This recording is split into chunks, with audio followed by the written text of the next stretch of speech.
감사합니다. 오늘 부흥 시리즈 설교를 이어가면서 오늘 부흥 네 번째 시리즈 설교 시간입니다. 오늘 함께 보실 말씀은 시편 85편 9절 말씀입니다. 85편 9절 한 절 말씀을 우리 합독하겠습니다. 시작. 진실로 그의 구원이 그를 경외하는 자에게 가까우니 영광이 우리 땅에 머무르리이다. 아멘. 우리 한 번 더 읽을까요? 시작.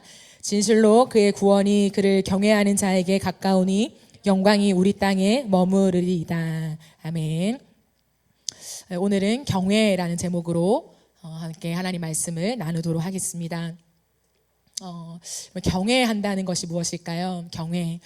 국어 사전에 보니 경외라고 하는 뜻을 어떤 대상을 존경하면서도 두려워하여 우러러 보는 것. 그런데 단순한 공포가 아니라 압도적인 위협 앞에 생기는 거룩한 두려움이라고 표현하고 있더라고요. 그런데 과연 성경은 경외를 어떻게 설명하고 있을까? 이것은 국어 사전적인, 그리고 어쩌면 여러분과 저가 익숙하게 아는 두려움, 하나님 앞에 뭔가 엎드리는 이러한 이제 이미지나 그러한 모양을 상상할 수 있죠. 그것이 맞는데 틀린 건 아니지만 성경은 경외를 어떻게 설명하고 있는가 좀 살펴보려고 합니다. 성경에서 경외라고 하는 히브리 단어는 야레예요. 야레. 이것은 두려워하다, 경외하다라고 하는 뜻을 가지고 있는 단어입니다. 그런데 성경은 이 단어를 단순히 어떤 대상을 향하여, 신인 하나님을 향하여 두려워하고 무서워하고 이러한 감정적인 표현으로만 설명하지 않아요. 성경을 보니까 하나님께서 직접 경외가 무엇인가를 설명해 주고 계신데, 한 사람의 행동을 가르쳐서 이것을 보니까 네가 나를 경외한다 라고 하나님이 받으시는 그러한 장면이 나옵니다. 그 장면이 어디입니까? 아브라함이 독자 이삭을 바치는 장면이에요. 창세기 22장 12절 말씀을 보면 사자가 이르되 그 아이에게 내 손을 대지 말라, 그에게 아무 일도 하지 말라, 네가 네 아들 내 독자까지도 내게 아끼지 아니하였으니 내가 이제야 네가 하나님을 경외하는 줄을 아노라. 야레라고 하는 표현을 씁니다. 하나님을 경외하는 줄 안다, 이제야 네가 나를 경외하는 줄 안다 라고 하나님이 직접 경외가 무엇인지를 말씀하시고 그 경외를 한 사람에게서 받으심을 성경에 기록해 놓고 있어요. 그러면 하나님께서는 무엇을 경외의 증거로 보셨을까요? 아브라함이 아들 이삭을 죽이려고 했던 행동 자체가 아니었어요. 무언가 우리에게 있는 가장 이삭이라는 이 인물을 하나님께 드린 행동 자체를 말씀하신 것이 아니고 하나님께서 직접 그 이유를 말씀하시죠. 네 아들 내 독자까지도 내게 아끼지 아니하였으니 라고 말해요. 그러니까 아끼다라고 하는 단어와 경외라고 하는 단어가 연결되어 있다는 거죠. 여기서 아끼다라는 단어가 중요해요. 히브리어로는 하사크라고 하는 단어입니다. 그런데 이 하사크라고 하는 단어의 기본적인 의미가 뭐냐면 붙들어 두다, 보류하다, 아껴두다, 내어주지 않다, 이런 말이에요. 그러니까 우리말로 그냥 아끼지 않았다, 아브라함이 이삭을 아끼지 않았다라고 하는 말은 이삭을 소중하게 여기지 않았다, 이런 차원의 이야기가 아닙니다. 실제로는 정반대죠. 아브라함이 이삭을 굉장히 아꼈습니다. 세상에서 가장 아낀 사람이었죠. 그런데 그토록 사랑하는 이삭을 하나님으로부터 따로 떼어두지 않았다라고 하는 거예요. 그러니 개역 개정은 네 아들 내 독자까지도 내게 아끼지 아니하였으니 라고 번역하고 있지만 이것을 히브리어 표현으로 살리면 너는 네 아들 내 독자를 나로부터 붙들어 두지 않았다, 이런 말이에요. 그러니까 하나님을 향하여서 하나님 이건 안 돼요, 이건 내가 줄 순 없어요 라고 하나님에게서부터 떼어나서 내가 보관해 두고 있지 않았다라고 하는 의미가 아끼지 않았다라고 하는 뉘앙스입니다. 그러므로 하나님이 보시는 경외가 무엇인가? 그 경외는 아무것도 사랑하지 않는 것이 아니에요. 아들 이삭도 사랑하면 안 돼 라고 말씀하신 것이 아닙니다. 하나님이 말씀하시고 하나님이 보시는 경외는 무엇이냐면 내가 사랑하는 것조차 하나님보다 더 붙들지 않는 것이에요. 창세기 22장 2절에 보면 하나님께서 이삭을 부르시는 표현이 굉장히 강하게 드러나고 있어요. 2절을 보면 여호와께서 이르시되 내 아들 내 사랑하는 독자 이삭을 데리고 와서 모리아 땅으로 가서 일러둔 한 산에서 번제로 드리라, 이렇게 말씀하세요. 이것을 히브리어로 보면 점층적인 진행을 볼 수 있어요. 내 아들, 내 독자, 내 사랑하는 자 이삭, 이렇게 말해요. 하나님이 직접 하신 말씀이잖아요. 그런데 하나님이 네 단계를 거치면서 내 아들, 내 독자, 내 사랑하는 자 이삭을 이렇게 표현해요. 그러니까 하나님께서 지금 지목하신 대상은 아브라함에게 아무거나 지목하신 것이 아니었다는 거예요. 하나님은 정확하게 아브라함에게 이삭이 누구인지를 너무 잘 아셨죠.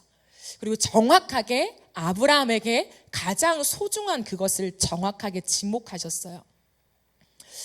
아브라함에게 이삭은 그냥 아들이 아니었죠. 약속의 아들이었어요. 하나님 말씀하신 그 약속. 하나님, 내 배에서 안 나도 괜찮아요. 내 종이어도 괜찮습니다. 라고 했지만 하나님이 굳이 아니야. 너의 배에서 날 거야. 라고까지 약속하시면서 25년에 걸쳐서 받은 아들, 그 약속의 아들이 이삭이었어요. 아브라함이 100세가 되어 얻은 아들이죠. 그리고 이삭이라고 하는 이름 뜻이 무엇입니까? 웃음. 웃음. 25년을 기다렸던 아브라함과 사라에게 하나님이 이삭을 주시면서 그들을 웃게 하셨어요. 그러므로 이삭은 아브라함에게 약속이었고 간증이었고 그리고 기쁨이었어요. 하나님이 주시고 하나님이 가장 정확하게 사랑하는 그것을 지목하시면서 하나님께 드리라고 한 거죠. 여기에서 우리는 아주 미묘한 문제 하나를 발견할 수 있습니다. 그것이 무엇이냐면 하나님이 주신 것이 어느 순간 하나님보다 더 귀해질 수 있다는 거예요. 하나님이 주신 기쁨이 어느 순간 하나님보다 더 기쁨이 될 수 있다는 거예요. 하나님이 주신 사람이 하나님보다 더 중요해질 수 있어요. 하나님이 주신 꿈과 비전인데 그것이 하나님보다 더 커질 수 있어요. 하나님이 만나게 하신 내 아내와 남편이지만 그 아내와 남편을 만나서 하나님보다 더 기뻐할 수 있죠. 하나님이 주신 소중한 내 자녀인데 그것을 하나님보다 더 소중하게 여기며 내가 붙들고 있을 수 있죠. 하나님이 주셔서 얻게 하신 직장과 벌게 하신 돈인데 그것이 하나님보다 더 능력 있게 생각하게 될 수도 있죠. 그래서 하나님은 아브라함을 테스트하셨어요. 그 테스트 중에서 하나님이 아브라함에게서 보신 것이 무엇입니까? 그토록 사랑하는 이삭조차 하나님 앞에서 붙들지 않는 그의 마음을 보셨어요. 하나님은 처음부터 이삭을 받을 생각은 없으셨어요. 하나님은 이교도의 그 거짓 신이 아니에요. 이 당시에는 아들을 번제로 바치는 그러한 비정상적인 일들이 일어났지만 하나님은 그런 분이 아니죠. 그렇다는 건 뭐냐면 하나님이 이것을 말씀하셨을 때 하나님은 이삭을 받을 생각이 없으셨다는 거예요. 번제로 태워서 받을 생각은 없으셨다라는 거예요. 하나님의 의중과 의도는 무엇입니까? 하나님이 보고 싶은 게 있으셨다는 거예요.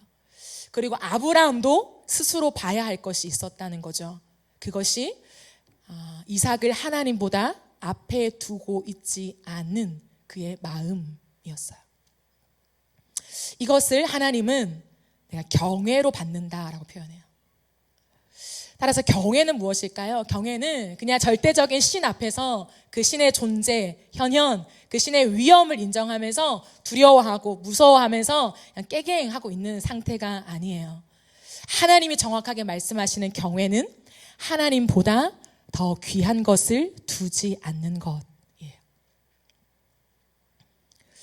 여러분, 우리는 하나님을 섬기고 하나님을 사랑하고 하나님을 위해 살아간다고 하지만 여전히 하나님보다 더 붙잡고 있는, 더 붙들고 있는 우리의 영혼의 욕망, 성공, 안정, 미래 계획, 그런 관계가 있지는 않습니까? 혹자는 그렇게 말할 수 있어요. 나는 돈도 관심이 없고 명예도 큰 흥미가 없는 걸. 그렇다면 혹시 그 중심에 나 자신이 있지는 않습니까? 다른 걸 다 내어줄 수 있어요. 돈도, 명예도, 좋아하는 사람도, 내 삶의 모든 취미도 내어드릴 수 있지만 나 자신은 내어드리지 못하는 것.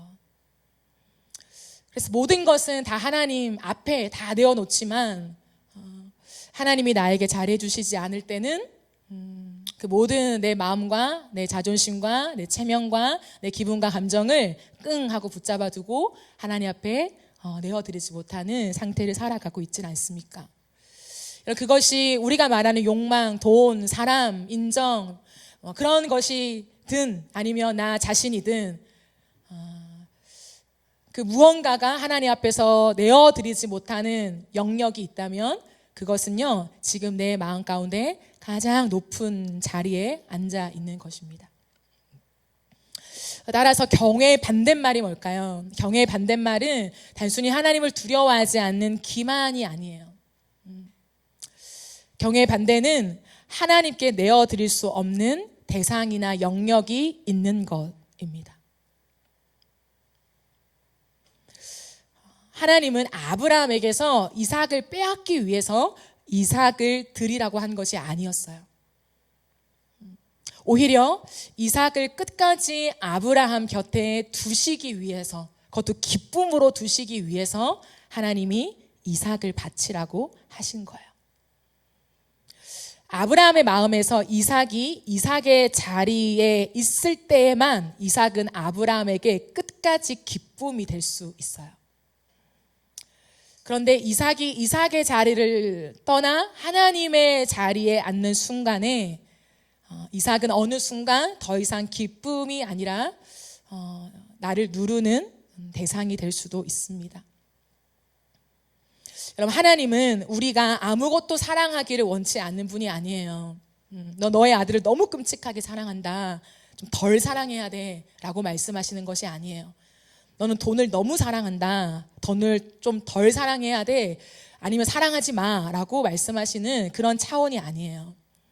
하나님은 우리가 이 땅에서 아무것도 사랑하지 않기를 원하시는 것이 아니라 모든 것을 바르게 사랑하기를 원하시는 거예요. 그래야 그 사랑이 끝까지 갈 수 있기 때문이에요. 하나님은 우리에게서 무언가를 빼앗는 분이 아니에요. 이삭을 빼앗고 내 돈을 빼앗고 내 사랑하는 남편과 아내를 빼앗고 직장을 빼앗는 그런 하나님이 아니에요. 하나님은 언제나 우리에게 주고 싶어 하시는 분이에요. 그런데 그 줌이 우리에게 영원한 기쁨과 영원한 만족과 영원한 우리의 행복이 되게 하기 위해서는 그것이 그 자리에 있어야 한다는 거죠. 하나님은 그러기 위해서 우리가 그 대상과 그 영역을 바르게 사랑하는 방법을 배우게 하시는 거예요. 그러므로 경외는 또 하나의 단어와 연결됩니다. 그건 정결이에요. 우리가 하나님을 경외할 때에 그 경외하는 우리 가운데 하나님은 정결하게 하세요. 경외는 우리의 삶을 정결하게 만듭니다.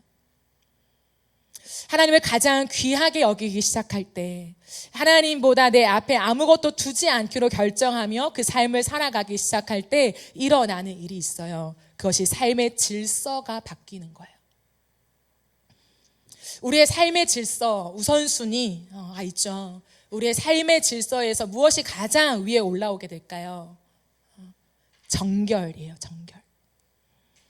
내 삶에 중요하게 여기는 많은 요소들이 있어요. 그런데 그 많은 요소들 중에서 내가 이 땅을 살아가는 동안에 하나님 앞에서 가장 중요하게 여기는 요소가 정결함이 된다는 거예요.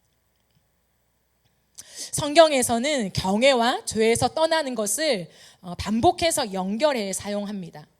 몇 가지만 보면요, 잠언 16장 6절에서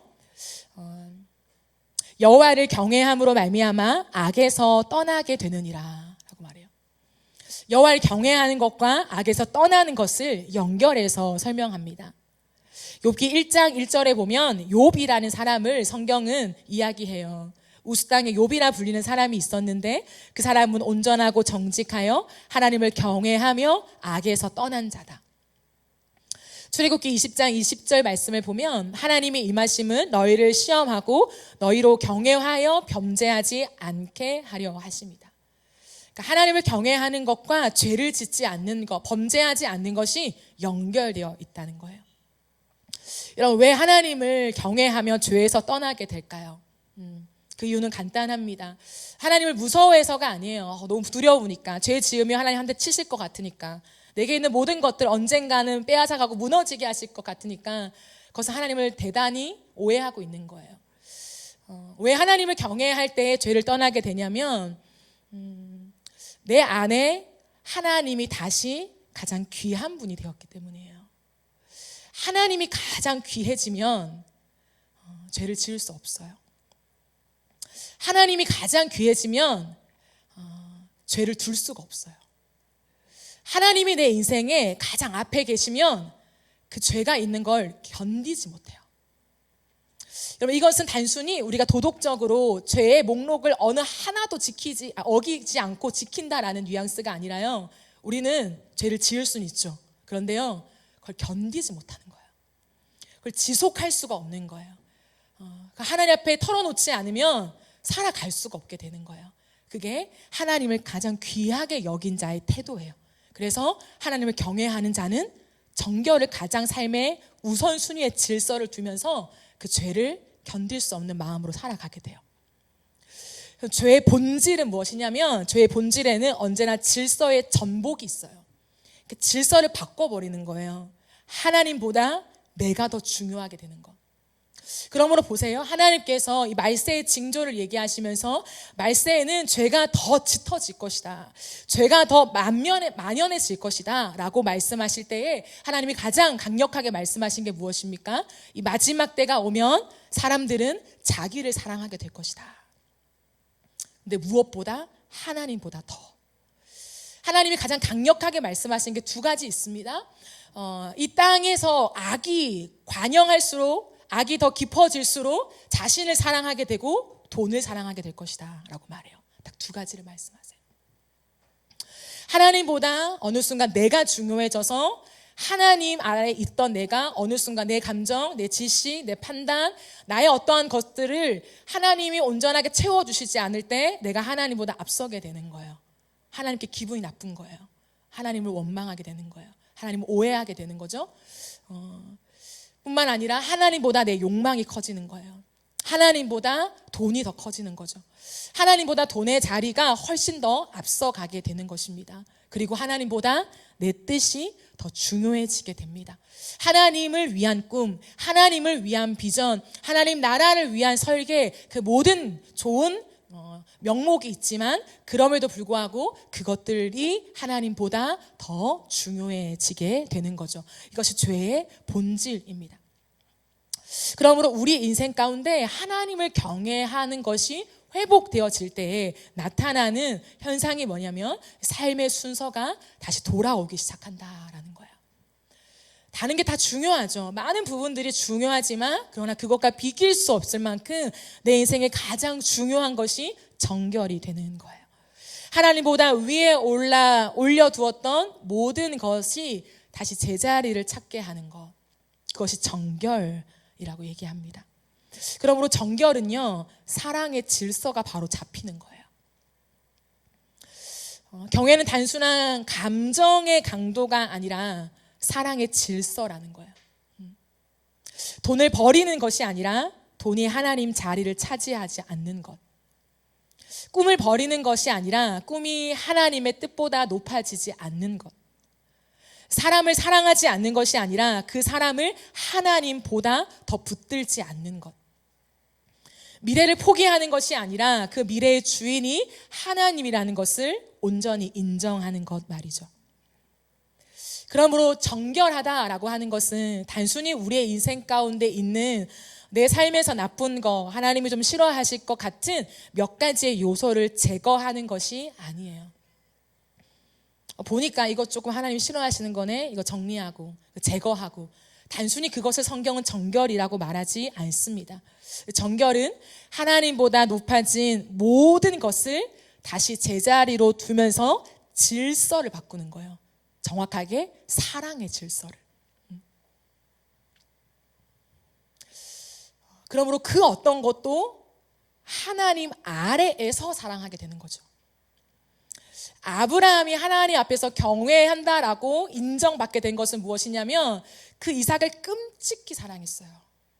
눈에 넣어도 아프지 않을 만큼, 자신의 생명을 다 줄 만큼 정말 끔찍하게 사랑했습니다. 그럼 100세 얻은 아들을 누가 공감할 수 있겠어요? 그 기쁨은 말로 다 할 수 없을 것입니다. 그 존재가 나에게 얼마나 소중한지는 그럼 어떤 표현으로도 부족할 것입니다. 그런데 그렇게 끔찍하게 내 생명보다 사랑했던 아들이지만 아브라함은 어떻게 이삭을 사랑했냐? 하나님의 사랑 아래에서 이삭을 사랑했어요. 그래서 하나님은 이삭을 지켜주신 거예요. 이삭을 통해서 계속해서 아브라함의 그 씨에서 나는 약속을 이루시는 그 복의 통로가 되게 하셨습니다. 여러분, 하나님을 절대 오해하지 마세요. 하나님은 하나님보다 다른 거 다 사랑하지 말래. 하나님 그렇게 말씀하시지 않아요. 그렇게 단순히 무언가 하나님 욕심쟁이인 것처럼 하나님은 우리가 다른 것을 사랑하지 못하게 하시는 분이 아니라요, 하나님의 사랑 아래에서 모든 사람, 모든 대상을 충실하게 사랑하라고 말씀하세요. 단 그 선은 분명하게 지켜야 되는 거죠. 그러므로 우리는 창세기 21장, 너무나 유명한 이 21장을 읽을 때 잘못 읽으면 이렇게 결론이 될 수 있습니다. 너도 아브라함처럼 가장 귀한 것을 주님께 바쳐야 한다. 신앙은 굉장히 무거워지는 거예요. 또 오늘도 나에게 가장 귀한 것을 바치래. 나의 이삭이 뭘까? 이렇게 적용하는 거죠. 나의 이삭, 돈인가? 내가 숨겨둔, 감춰둔 그 돈, 하나님 그 돈 통장에 그 돈을 아시네? 이 정도의 하나님이 아니라는 거예요. 하나님을 이렇게 오해하면 우리는 끊임없이 내가 또 무엇을 드려야 되지? 내가 얼마를 드려야 되지? 하나님 또 나에게 무엇을 요구하시지? 이런 식의 생각으로 빠지게 됩니다. 그러나 복음은 우리에게 언제나 먼저 우리가 무엇을 드렸는가가 아니라 하나님께서 우리에게 무엇을 주셨는가를 말하고 있어요. 로마서 8장 32절은 우리에게 이렇게 말해요. 자기 아들을 아끼지 아니하시고 우리 모든 사람을 위하여 내주신 이가 어찌 그 아들과 함께 모든 것을 우리에게 주시지 아니하겠느냐. 하나님이 아브라함에게서 경외를 받으시는 이유가 무엇일까요? 아브라함 안에 하나님의 마음을 보았기 때문이에요. 다른 말로 하면 아브라함의 마음이 하나님의 마음과 꼭 같았다라는 거예요. 하나님은 신으로서 줬다 빼앗는, 내가 줬으니까 너 줘야지 라고 말씀하시는 것이 아니라 그 아브라함 안에서 아들을 아끼지 않는, 너무나 아끼는 아들이지만 하나님보다 아끼지 않는 그 마음의 상태를 받으신 거예요. 그리고 기뻐하신 거예요. 왜요? 그것이 하나님의 마음이었기 때문에. 하나님은 모리아 산에서 아브라함에게 나타났던 그 아끼지 않음의 마음을 갈보리에서 우리에게 쏟아 부어 주셨어요. 참 놀라운 것은 무엇이냐면 아브라함은 독자 이삭을 내어 놓았죠. 하나님께 그 어떤 것도 보관하거나 남겨두지 않고 내어 놓았을 때에 하나님은 그 결과를 어떻게 가져가게 하셨습니까? 순양을 대신하여서 하나님이 이삭을 받으셨어요. 이삭을 죽이지 않았습니다. 근데 하나님은 어떻게 하셨습니까? 하나님은 하나뿐인 자신의 아들을 아끼지 않고 우리에게 내어주셨는데 그 결론은 다른 무엇과도 대신하지 않고 그 아들이 우리의 생명을 대신하게 하셨어요. 아브라함에게는 아들 대신 순양을 죽게 했지만 갈보리에서 하나님은 그 아들을 죽게 하심, 하사크, 그 아끼지 않았다라고 하는 그 단어 안에서 우리를 향한 사랑을 설명하고 계세요. 그러므로 우리가 하나님께 모든 것을 내어드릴 수 있는 이유는 무엇이냐면 하나님께 우리가 드리지 않을 때 하나님이 우리의 모든 것을 빼앗아 가실까 두려워서가 아니라 하나님이 먼저 우리를 위해서 자기 아들을 아끼지 아니하셨기 때문이에요. 그럼 이것을 알 때 하나님을 경외하게 돼요.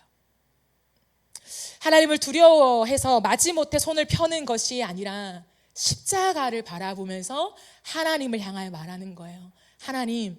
하나님도 그 아들을 아끼지 않고 나에게 다 내어주셨는데 하나님, 내 삶의 이 모든 것을 주님께 내어드립니다. 그것이 경외예요. 하나님이 받으시는 경외. 그래서 하나님은 오늘도 우리의 인생 가운데 경외 받기를 원하세요. 우리의 삶을 다해서 하나님을 경외하기를 원하십니다. 하나님을 향하여 아끼지 않는 마음으로 모든 것을 남겨두지 않고 모든 삶의 요소뿐 아니라 나 자신까지도 하나님 앞에 내어드리기를 원하세요.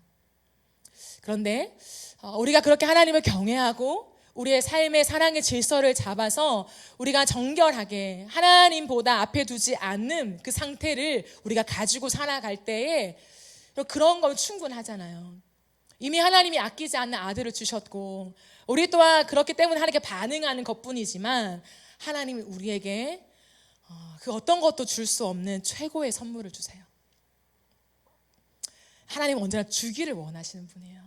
나 이만큼 줬잖아 이렇게 생색내시는 분이 아니라 끝없이 주기를 원하시는데 하나님을 경외하는 자에게 주시는 복이 있어요.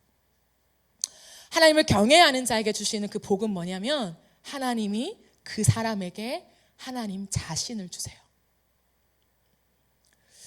그럼 성경에서 이건 참 놀랍습니다. 성경에서 하나님을 만나서 하나님과 관계하는 수많은 사람들이 있어요. 구약에도 신약에도. 그 수많은 사람들이요 하나님을 만나고 예수 그리스도를 만날 때에 삶의 피로를 얻게 돼요. 병이 걸리면 하나님이 낫게 해주세요. 눈이 안 보이면 고쳐주세요. 그 극심한 나병 환자도 아무도 고치지 못했는데 하나님이 만지셔서 깨끗하게 하게 하세요. 삶의 필요가 없을 때 하나님 돈도 주시고요. 하나님이 생명도 다 살려주시고요. 다 주세요. 그런데요 하나님을 경외하는 자에게 주시는 복이 따로 있어요.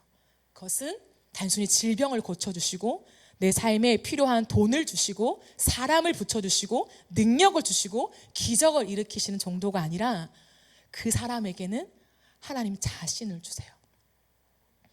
그래서 오늘 말씀에 보면 하나님을 경외하는 자, 그 경외하는 자에게 하나님이 어떻게 하시냐면 그의 땅을 어떻게 하신다고 했어요?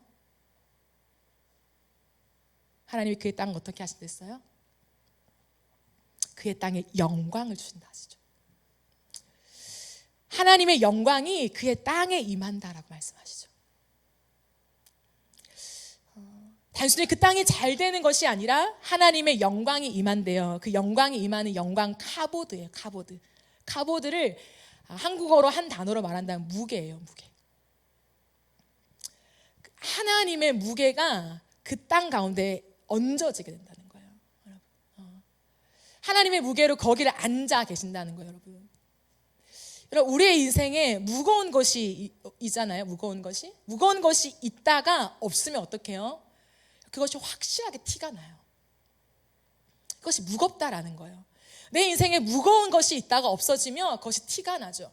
하나님을 경외하는 자에게 하나님 자신을 주시는데 하나님의 임재를 주시면서 하나님이 얼마나 무거운 존재인가를 만나게 하세요. 내 인생에 가장 무거운 존재를 만나게 하십니다. 그것이 은혜죠.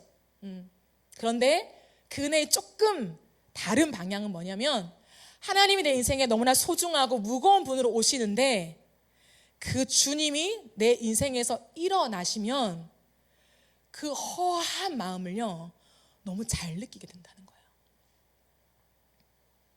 여러분 우리의 인생의 비극이 무엇인지 아십니까? 하나님의 임재가 떠났는데도 떠난 줄 모르는 게 비극이에요. 하나님이 안 계신데도 하나님이 안 계신 줄을 깨닫지 못하는 것이 재앙이에요. 하나님이 하나님을 경외하는 자에게 주시는 복은 하나님 자신이죠. 하나님을 즐거워하고 기뻐하는 거 맞지만 그 또 다른 방향에는 뭐가 있냐면 하나님의 임재가 조금이라도 걷어졌을 때, 하나님의 그 성령이 나에게 조금이라도 하나님의 그 놀라우신 임재와 그 하나님의 성령의 기름 부으심이 나에게 덮여지지 않을 때에 그것을 기가 막히게 감지하며 견딜 수 없는 마음을 주세요. 시들시들해진다는 거예요. 그래서 다시금 그 하나님의 영광만을, 하나님의 임재만을 구할 수 없는 사람이 되게 하세요. 그 사람에게는 반드시 하나님의 영광이 돌아오게 만드십니다. 반드시요. 왜요? 죽을 때까지 그거 없으면 만족이 안 되는데요.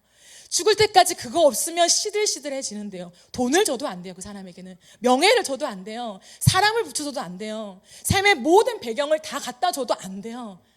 모든 게 다 있지만 무언가 허한, 무언가 채워지지 않는, 무언가 온전한 기쁨이 아닌, 온전한 그 열정이 아닌 무언가 김 빠진 듯한 그 상태를 경험하고 있기 때문에 계속해서 하나님만을 원하는 영혼의 아우성이 터져나와요. 그런 사람에게 하나님 반드시 어느 순간 어느 시점에 하나님의 영광이 돌아오게 하십니다. 그래서 하나님 없이 살 수 없게 만드세요. 그게 하나님을 경외하는 자에게 주시는 하나님의 특별한 선물이에요. 그래서 어떻게 돼요? 나만이 아니라 오늘도 말하죠. 그의 땅에, 우리 땅에 하나님의 영광이 머물게 될 것이다 라고 말해요. 그럼 이것이 진짜 부흥이에요. 그럼 진짜 부흥은 뭐냐면 하나님의 영광이 그냥 지나가는 게 아니에요. 하나님의 영광이 지나가는 것이 아니라 하나님의 영광이 머무는 것입니다. 이게 부흥이에요.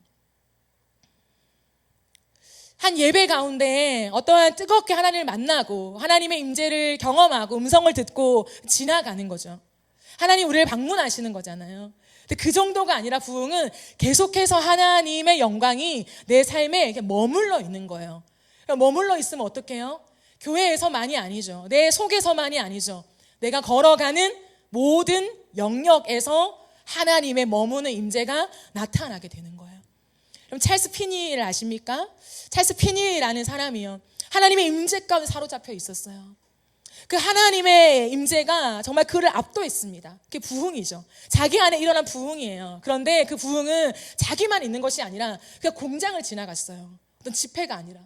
공장을 지나갔는데 지나갔을 뿐인데 그 공장에 있는 사람들이요 갑자기 다 나와서 울며 회개했다는 거예요. 부흥은 꼭 찰스 피니처럼 이러한 모양을 만든다는 것은 아니지만 영향력이 전해질 수밖에 없다는 거예요. 내 안에 나를 살리고 내가 하나님을 기뻐하고 하나님을 좋아하게 되고 내가 예배하고 싶어지는 그 마음만이 아니라 부흥은 뭐냐면 내 안에 계속해서 머물러 있는 하나님의 영광과 임재가 있기 때문에 내가 예배를 가든 내가 소그룹을 가든 내가 직장을 가든 내가 어떠한 사람을 만나든 내가 어디에 있든 그 삶의 영역 속에 그의 땅에 하나님의 영광이 함께 머물게 되는 거예요.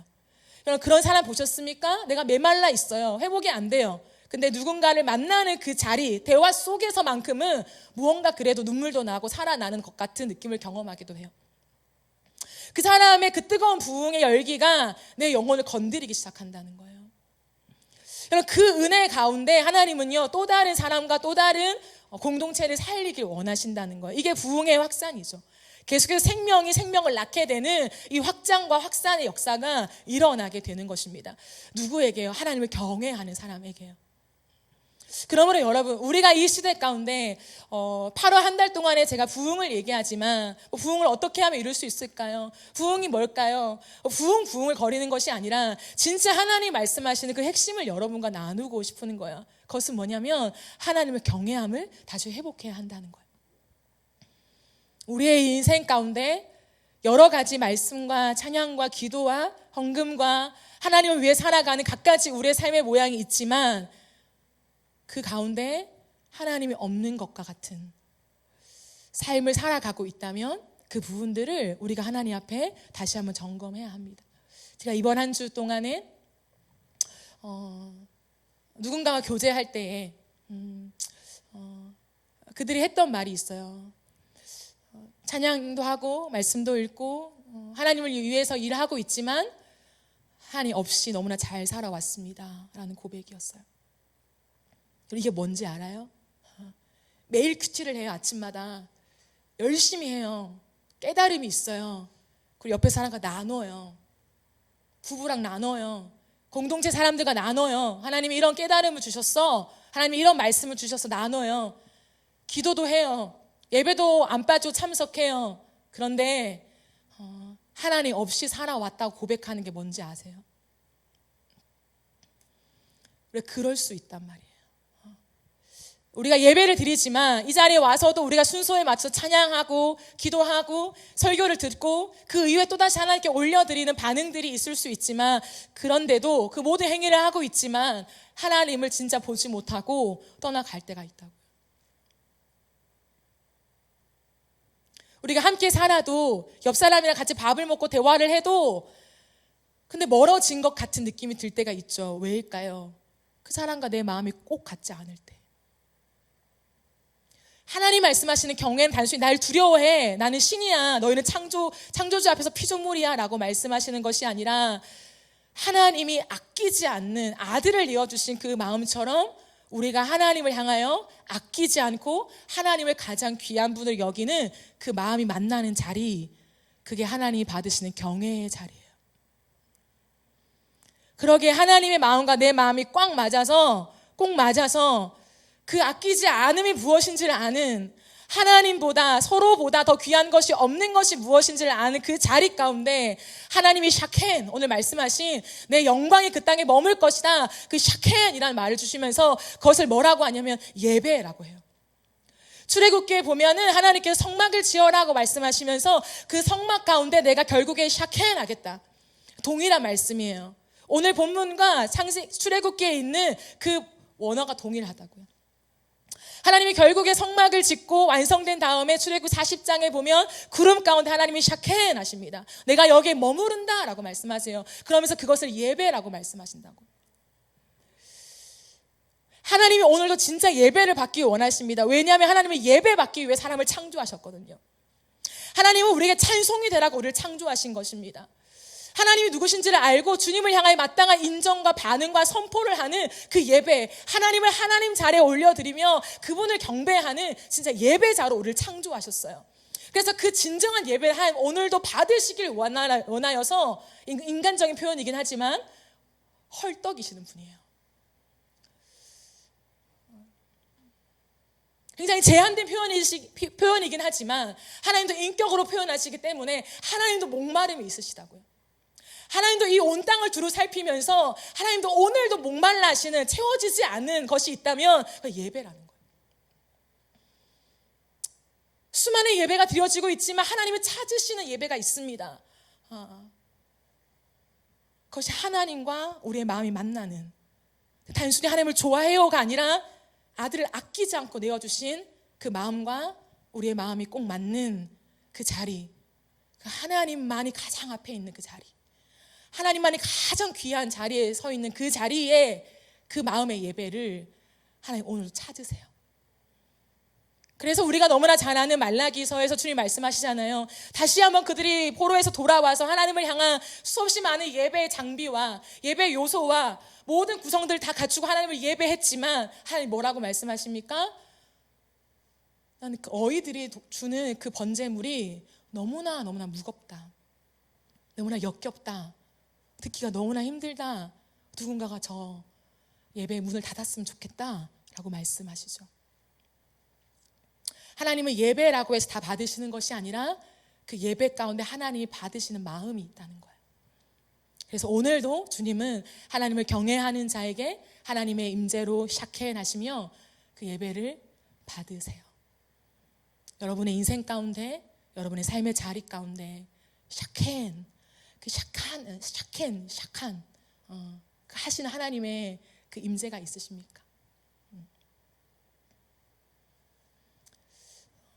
하나님이 원하시는 그 순전한 예배가 오늘 다시 한번 우리 가운데 드려지기를 원합니다.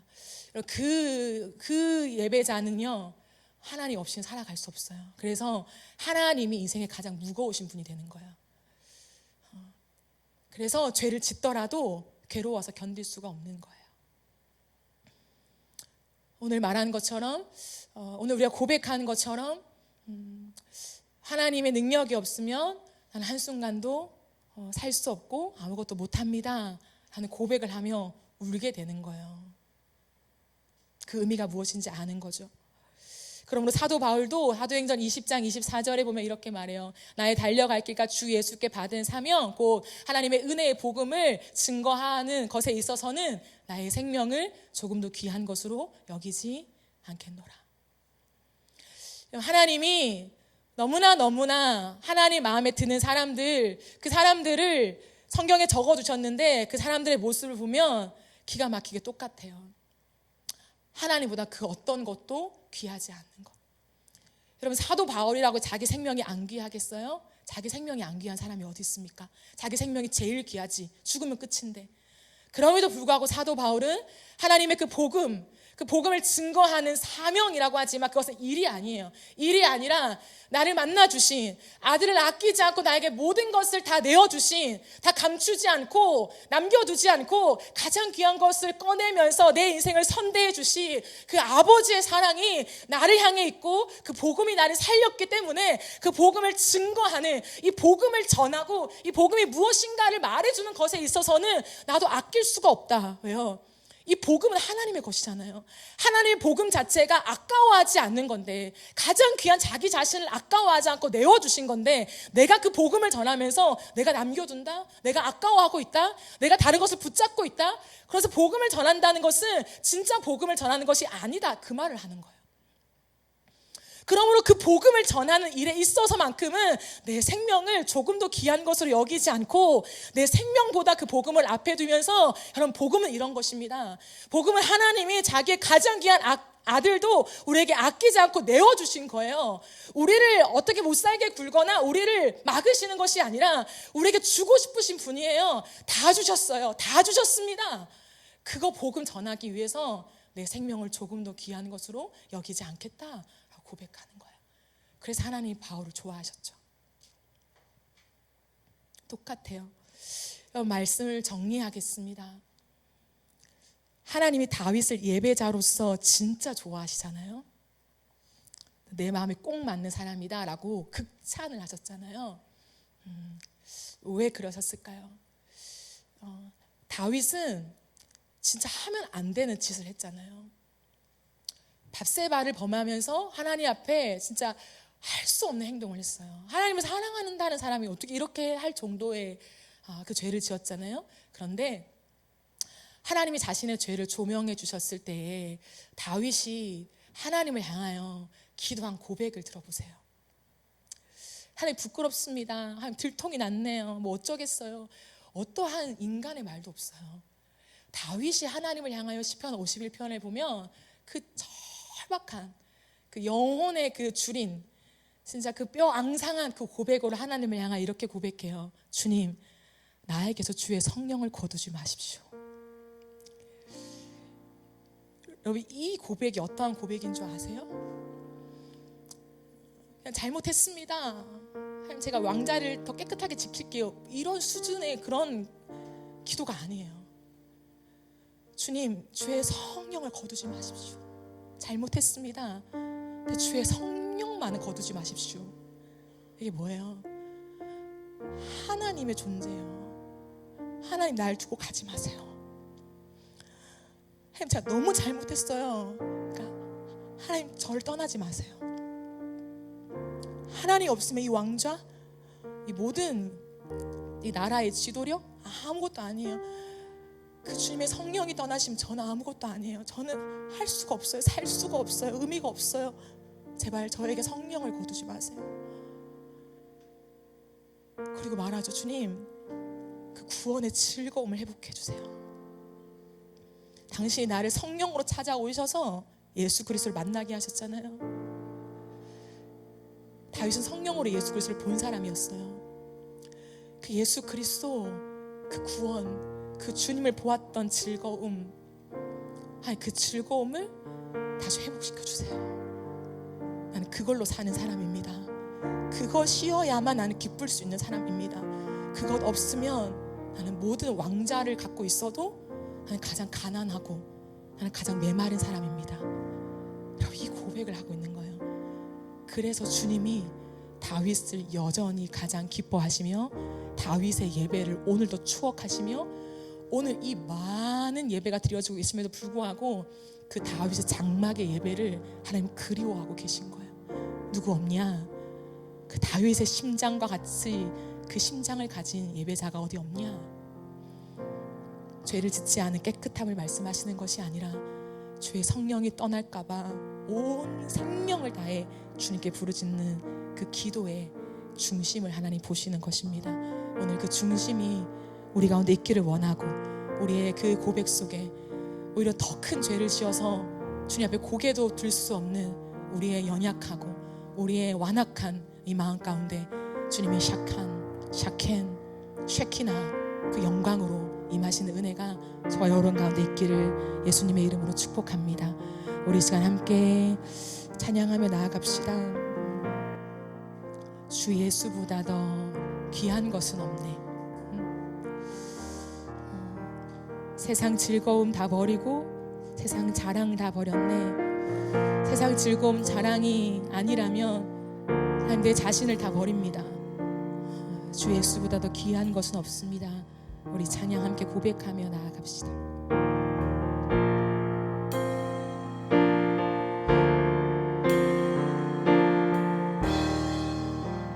주 예수보다 더 주 예수보다 더 귀한 것은 없네.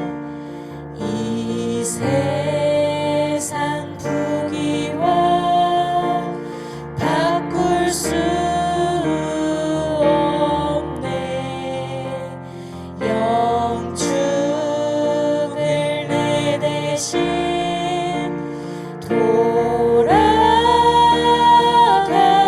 돌아가신 그 놀라운 사랑 잊지 못. 주 예수보다 더 주 예수보다 더 귀한 것은 없네. 이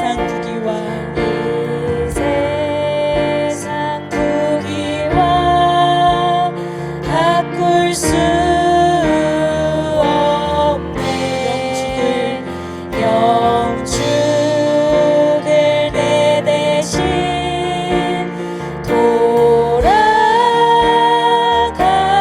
돌아가신 그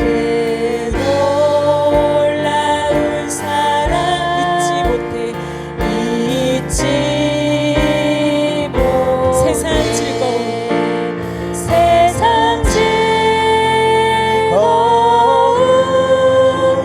다 버리고 세상 자랑 다 버렸네. 주 예수보다 더 주 예수보다 더 귀한 것은 없네. 예수 밖에는 없네. 주 예수보다 더 주 예수보다 더 귀한 것은 없네. 이 세상 명예와 이 세상 명예와 바꿀 수 없네. 이전에 즐기던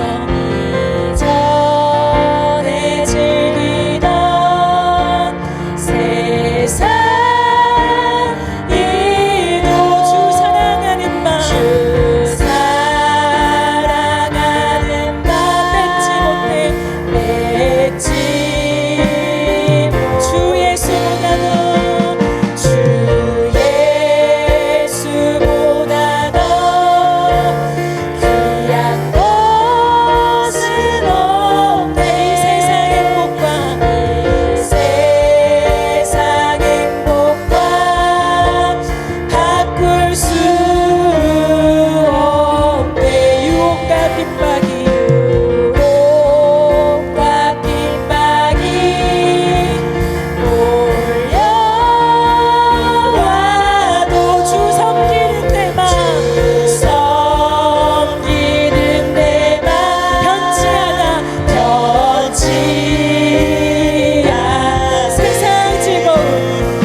한 것은 없네.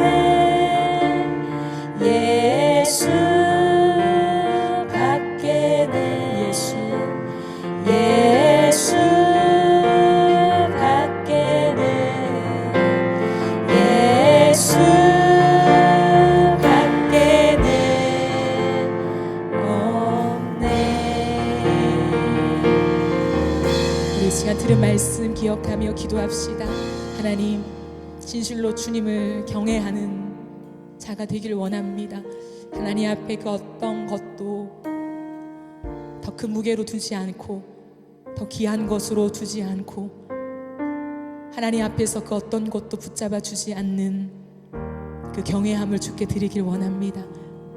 십자가에서 아들을 아끼지 않고 주신 그 주의 무게가 오늘 우리에게 있어서 우리 또한 주님께 아끼지 않는 그 경외함을 드리며 나아갈게. 하나님, 우리의 삶에 다시 한번 주의 영광으로 오시옵소서. 하나님보다 더 무거웠던 우리의 삶의 많은 영역과 대상들, 하나님을 우리가 섬기지만 하나님을 온전히 보지 못한 채 살아왔던 우리의 삶을 불쌍히 여겨주시고 다시 한번 우리의 삶에 앉으시는 머무시는 주의 은총이 있게 하여 주십시오. 우리 이 시간 각자의 고백을 따라 오늘 말씀을 기억하면서 우리 합심하여 기도하며 나가겠습니다. 예 하나님, 예 주님, 예 하나님, 우리의 삶을 하나님 아버지, 우리의 삶에서 하나님보다 더 앞에 두었던 것들, 우리의 삶의 영역과 대상과 뿐만 아니라 나 자신이 되었던 그 모든 것들을 주님 앞에 다시 한번 내려놓습니다. 예 주님, 예 주님, 예 주님, 예 하나님, 하나님 우리의 중심을 보십니다. 우리의 마음 바꾸십니다. 우리 안에 하나님보다 다른 어떤 것이 더 무게감 있게 왔던 우리의 삶의 모습들을 하나님 앞에 내어놓으며 회개하며 나아갑니다.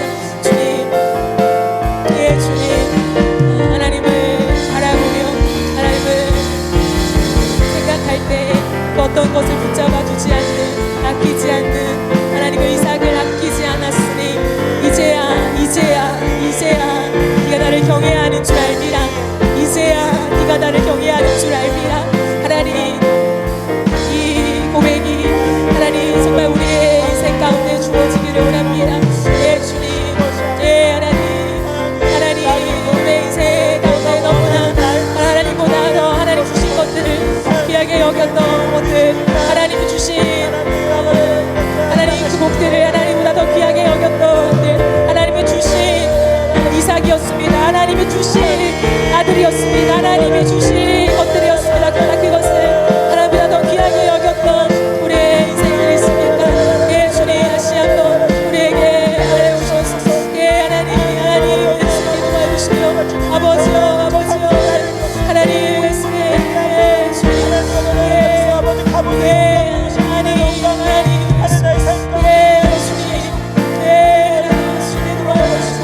아버지, 하나님 우리에게 오셔서 하나님 나아갈 수 있는 은혜가 있도록 예 주님 도와주옵소서.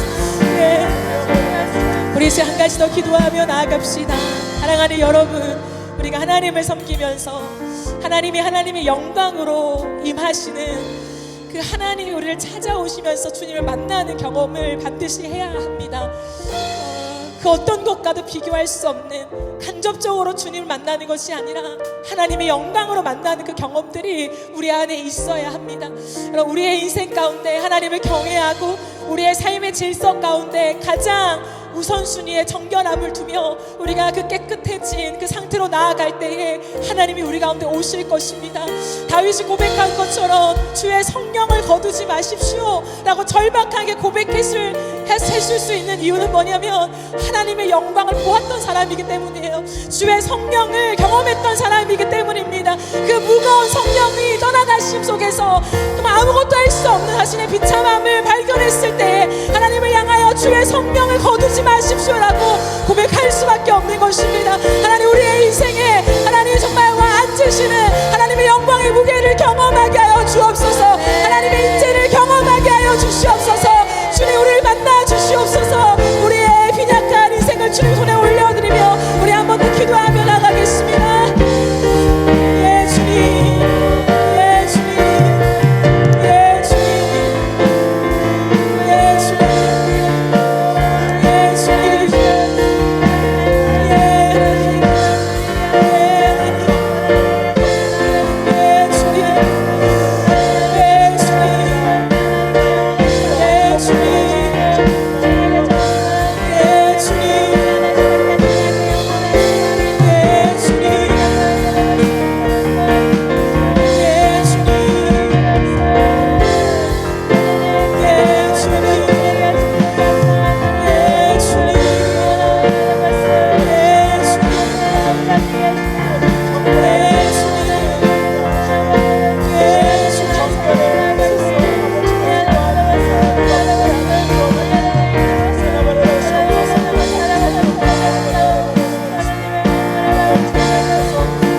기도합시다.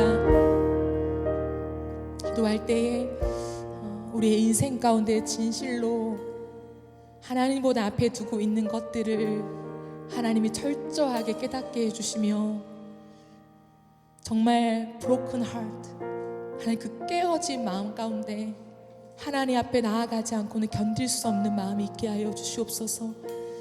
하나님이 우리에게 말씀하십니다.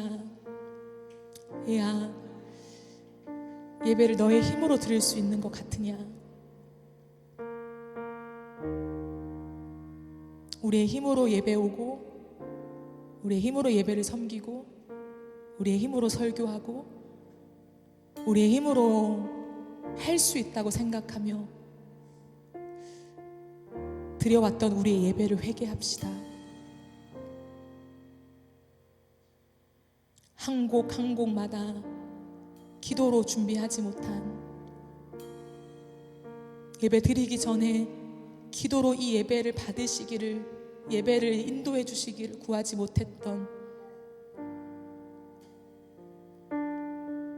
이 예배 가운데 주실 하나님의 말씀들을 기도로만 준비하지 못했던 설교의 시간들, 우리가 한 번 더 기도하며 나아갈 때에 진실로 하나님 앞에 기도하지 못했음을 우리가 고백하면서, 하나님, 우리의 예배가 하나님이 없는 예배가 아니라 그냥 우당탕탕 그냥 주일 예배 드린 것으로 끝나는 예배가 아니라 하나님이 머무시는 예배, 그 임재가 가득한 예배, 그 영이 모든 것을 장악하시는 예배, 하나님 그 예배로 다시 우리를 찾아와 주시옵소서. 그 예배로 다시 한번 회복되어지게 하여 주시옵소서. 우리 시간 하나님 앞에 회개하며 우리가 한 번 더 같이 기도하기를 원합니다. 기도합시다. 예 주님, 예 주님, 예 하나님, 하나님, 우리가 주님 앞에 순전한 예배를 드리지 못했음을 하나님 우리가 회개합니다. 하나님, 나를 위한 예배가 아니라 주를 위한 예배를 드려야 하는데, 우리가 나를 위한 예배로 드려왔던 예배들이 있음을 고백합니다. 아무 생각 없이 후다닥 일어나서 예배 왔던 시간들, 그 어떤 준비됨과 기도 없이 와 앉아 있었던 예배의 시간들, 우리의 생각과 우리의 힘으로 깨달을 수 있다라고 생각하며 주의 성령을 구하지 않았던 우리의 예배들, 우리의 기교와 우리의 실력으로 맞춰서 예배할 수 있다라고 생각하며 그 한 곡 한 곡마다 기도하며 그 성령의 임재를 구하지 못했던 우리의 예배들, 설교의 한 단락 한 단락마다 성령께서 말씀해 주시기를 구하며 기도하며 또 기도하며 모든 시간들을 그렇게 준비하지 못했던 시간들, 하나님, 모든 우리의 예배를 회개합니다. 하나님, 우리의 만족이 있는 예배, 이 한 번 매주마다 드리는 예배 드려야 하기 때문에 하나님 있는 예배가 아니라, 하나님 정말 하나님의 임재와 그 하나님의 음성이 있는 우리의 예배가 되어지기를 원합니다. 하나님, 정말 우리가 이 예배 가운데 주의 음성과 주님의 말씀을 듣고 있습니까? 주님, 우리 안에 다시 한번 그 주님의 영광과 하나님 그 은혜로 회복시켜 주셔서, 주님 정말 이제는 우리가 우리 어떠한 것으로 나아가는 예배가 아니라 하나님의 영광과 그 성령이 임재하시는 예배, 하나님 그 성령이 주도하시는 예배, 우리의 영의 답답한 것들 속에서 하나님 그냥 끝나버리는 예배가 아니라 우리의 영혼 가운데 말씀하여 주시며 우리 영혼을 채우시며 하나님 우리 영혼을 뚫어내시는 하나님 성령의 임재가 있는 하나님 그 예배가 하나님 우리 예배로 드려지기를 원합니다. 무수히 많은 예배를 드리지만 여전히 답답하고 하나님 우리가 여전히 뚫어지지 않는 하나님 마음속에 회개가 있기를 원하고, 우리 안에 정결하지 않는 것, 우리의 삶에 정결하지 않는 것, 우리의 삶에 더러운 것들을 여전히 두고 있는 것들, 우리의 삶에 하나님이 싫어하시는 것들을 여전히 우리가 두며 치우지 않고 있는 것들, 여전히 우리 손으로 붙잡고 있는 것들, 하나님 그것들을 우리가 주님 앞에 꺼내어 하나님 회개하길 원하고, 우리가 주님 앞에 나아가 하나님의 얼굴보다 그걸 소중하지 않다고, 하나님의 임재보다 그것이 더 귀하지 않다고 하나님 고백할 수밖에 없는 그 은혜가 우리의 예배 가운데 있기를 원합니다. 하나님, 피리를 불어도 춤추지 않는 하나님 이스라엘의 모습들을 하나님 조명하셨습니다. 하나님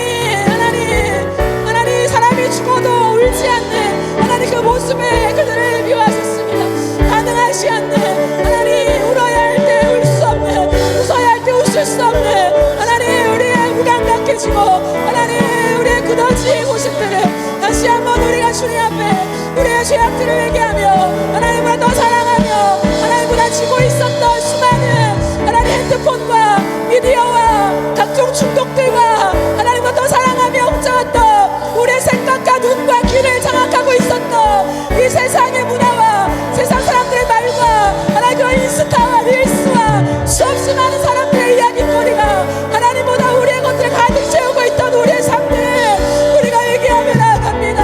하나님을 보지 못한, 하나님을 바라보지 못한 하나님 그런 우리의 삶, 하나님 우리의 삶을 회개합니다. 주여 주여 우리에게 앉으실 수 없는 하나님 그 어려운 마음들을 다시 한번 우리가 주님 앞에 가지고 나아갑니다. 예 주님, 예 하나님, 예 주님, 예 주님, 예 하나님, 주여 주여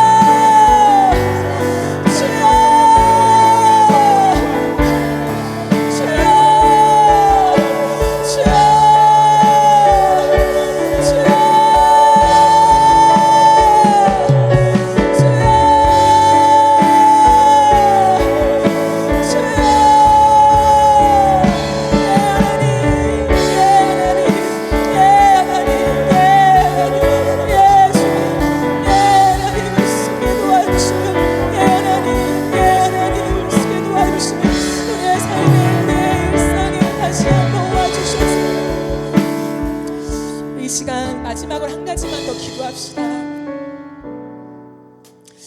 이 시대를 바라보면서 우리의 예배가 결국 얕아지지 않기를 한 번 더 같이 기도합시다. 하나님은 그 경외함으로 드리는 예배를 받기를 원하십니다. 여러분 우리는 예배자들입니다. 하나님 우리를 예배자로 창조하셨고 하나님 우리를 찬송하는 자들로 창조하셨습니다. 그 경외함이 있는 예배자, 하나님 앞에 정말 그 순전한 예배자로 하나님 우리를 창조하셨습니다. 기도하며 나아갈 때 주님, 이 시대에 너무나 편리해진 이 시대의 문화와 흐름들 속에서 주일이 너무나 약해져 있지 않습니까?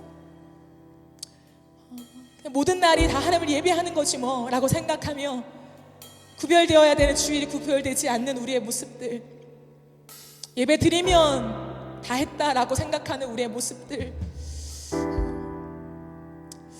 우리가 다시 한번 기도하며 나아갈 때 하나님 이 주일날 공동체가 함께 모여드리는 이 예배와 이 날에 다시 한번 우리가 누구인가, 세상의 흐름 속에 살아왔던 우리가 멈추어 서서 하나님 안에 같이 들어가 우리가 이러한 사람들임을 서로가 확인시켜주고 확인하는 이 공동체 모임들이 다시금 무게를 가질 수 있게 도와주십시오.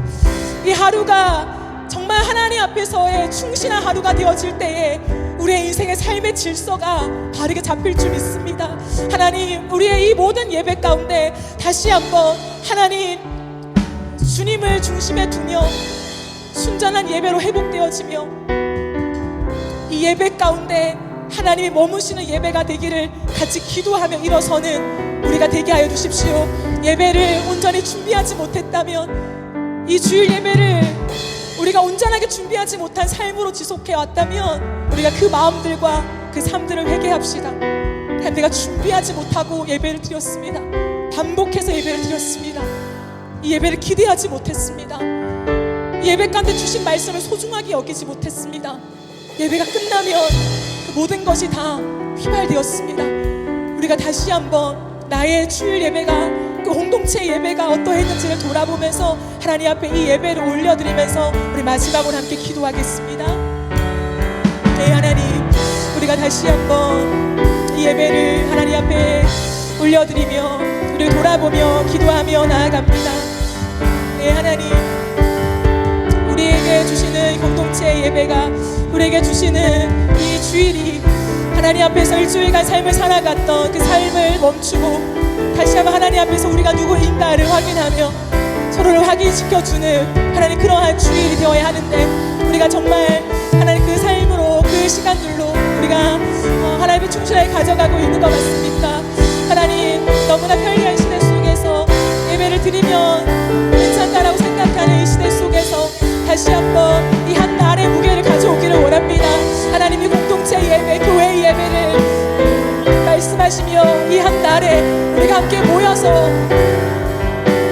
우리가 누구인가를 나누며 예배하는 이 시간들을 통하여서 우리를 세워가시고 우리의 묵은 마음들을 하나님 고백하고 다시 한번 정결하게 하시며 우리의 질서를 잡게 하시는 이 한 날을 우리가 소중하게 여기며 하나님 우리가 단순히 예배드린 것으로 끝나지 않게 하시고 우리의 삶의 질서를 바로 잡고 다시 한번 하나님 앞에서 우리의 삶의 고민들을 나누며 같이 기도하며 하나님 우리가 세워가는 이 한 날이 될 수 있게 은혜를 더하여 주옵소서. 단순히 공동체의 어떤 프로그램에 함께 참여하는 정도가 아니라 우리의 영이 주님께 맞춰져 하나님과 함께 하나님 세워지는 귀한 시간을 되어줄 수 있도록 주님 역사하여 주시옵소서. 그래서 다시 한번 우리의 삶의 질서가 이 주일을 중심으로 잡히게 하여 주시고 이 주일을 하나님 정말 우리의 어떠한 아버지여 형식들이 아니라 하나님 앞에 맞춰진 하나님 그 예배로 일어나게 하시고 공동체 예배가 다시 한번 살아나게 하시는 공동체 모임까지 하나님 앞에 온전하게 드려지는 하나님 우리 교회가 될 수 있도록 은혜를 더하여 주옵소서.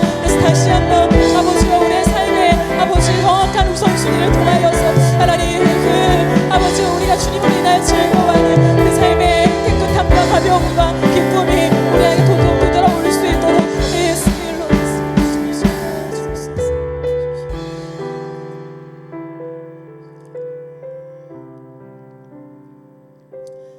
하나님 우리에게 경외를 받길 원하시는 주님, 우리가 생각하는 경외가 아니라 하나님이 경외로 받으신 것을 근거로 다시 한번 주께 마땅한 경외를 올려드리기를 원합니다.